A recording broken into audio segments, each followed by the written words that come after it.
Hi everyone.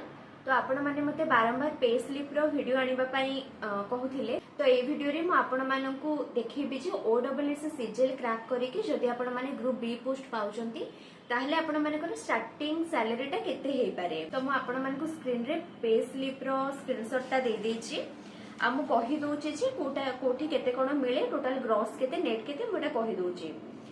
Total basic पे होछि 35400, जो थी कि डीए होची 58% ऑफ बेसिक पे, तो 20,532 डीए। ता सहित एचआर रे 16% मिली एठी। एक्चुअली एचआर रो चारिटा स्लैब थाए, 4%, 8%, 12% और 16%। सेटा प्लेस टू प्लेस भैरी करे। तो एठी जेहेतु 16% एचआर रे मिली, तो टोटल 5,664 होची एचआर रे।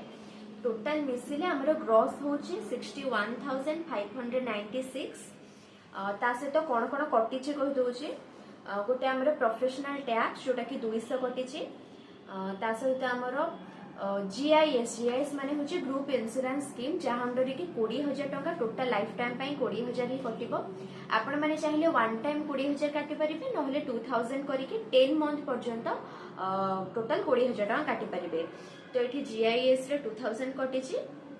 ता सहित एनपीएस रे माने नेशनल पेंशन स्कीम, जो थी कि आपणकर जेते सैलरी तार 10% कटे, एचआरए को छाड़ी कि जेतिकी होची तार 10% कटे।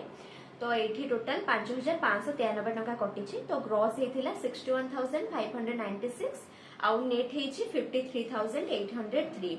एक्चुअली आपण माने ओडिसा जेकोसी प्लेस रे जॉब करंतु ना कहीं सब जिन सेम रहिबो, किंतु जो एचआरए टा सेटा चारिटा स्लैब अनुसार भ्यारी करे।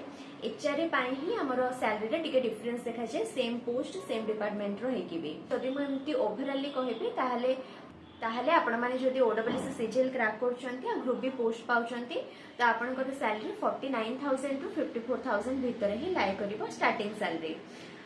तो आई होप कि आज वीडियोटा आपण मानकु टिके मोटिवेट करिथिबो। आज पय एतिकी रहिली, बाय बाय।